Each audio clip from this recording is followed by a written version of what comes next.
National Council of Provinces, honorable members, once again, it's a pleasure to be here amongst you to answer your questions.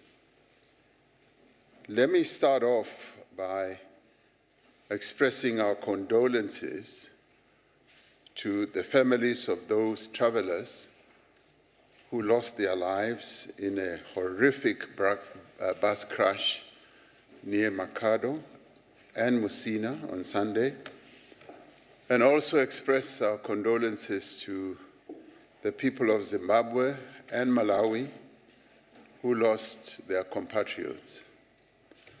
Our thoughts are obviously with their families, their friends and colleagues, and we wish the dozens of people who were injured in the accident a full and speedy recovery.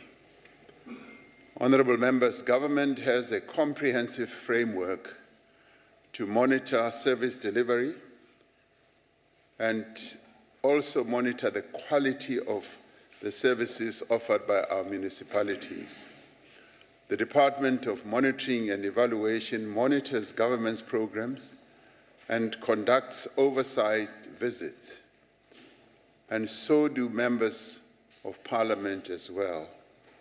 And this is aimed at advancing the goals that are set out in our medium-term development plan.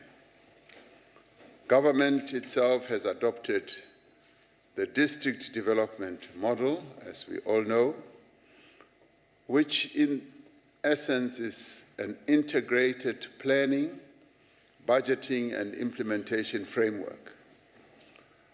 This DDM, as we call it, helps to ensure that all spheres of government, at national level, provincial level, as well as at local level, they all work in a coordinated and coherent manner, but that they should also work with a number of other role players in a particular district. The implementation of the plans developed through the district development model is monitored to track progress on service delivery and other developmental outcomes. The department monitors and supports municipalities also in a number of ways. These include the Interministerial Committee on the Municipal Performance Turnaround Strategy, which essentially is responsible for strategic interventions in prioritized municipalities